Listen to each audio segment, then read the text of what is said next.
Hello madlang people, tara magluluto tayo ng breakfast, spam, tsaka itlog. So una po magluluto o magprito muna ako ng spam. Yan ang gagamitin ko na ilagay sa tinapay. Pag naluto na po yung spam, isang tabi natin.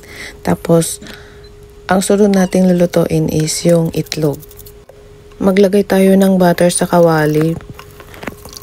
Pag natunaw na siya, ilagay na natin yung binating itlog. Tapos ilagay natin sa ibabaw yung tinapay. Pag okay na yung itlog, baliktarin natin.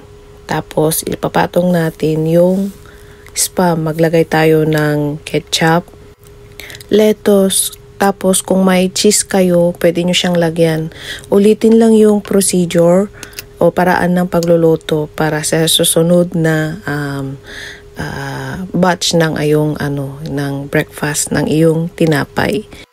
Ganun lang kasimple maganda ng breakfast. Pwede mong pwede mong iba-ibahin yung paglagay mo ng ng mga toppings niya.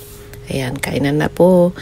Breakfast po tayo bago mag-start ng trabaho, kailangan may laman ang tiyan. Thank you for watching. God bless po sa inyong lahat.